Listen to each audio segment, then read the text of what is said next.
wabarakatuh. Selamat sore Bapak Ibu semua. Selamat sore teman-teman dari KSP ya. Perkenalkan saya Goris dari Indonesian Power for Democracy ya.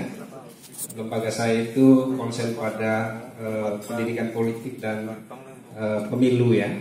Dan kita sudah bergerak hampir ke seluruh Indonesia untuk advokasi persoalan politik dan pemilu. Nah, ada 5 hal yang saya sampaikan. Yang pertama, kami melihat bahwa pemerintahan Jokowi ini kurang tegas di dalam penegakan hukum ya. Hukum itu masih dipermainkan, bahkan diperjualbelikan ya. Masih dijadikan sebagai permainan kekuasaan ya.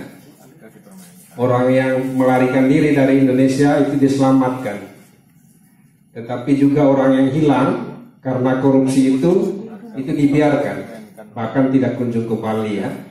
Kita tidak perlu menyebut ya.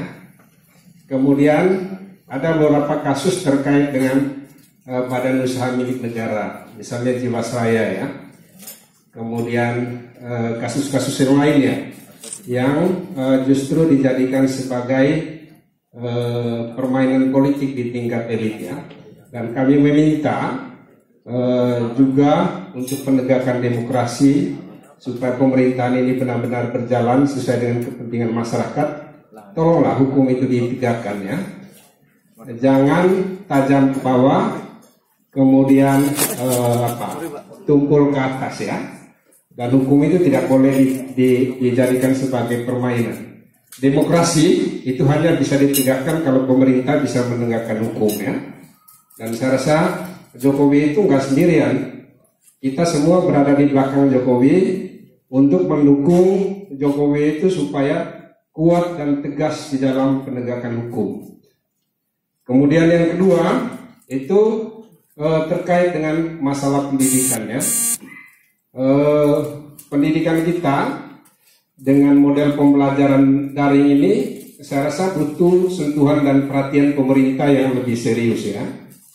Bagaimana misalnya guru-guru itu hanya memberikan anaknya itu pekerjaan, di mana salah satu anak saya itu justru menjadi korban dari pendidikan daring ini karena sejak pagi sampai dengan malam itu hanya mengerjakan PR ya.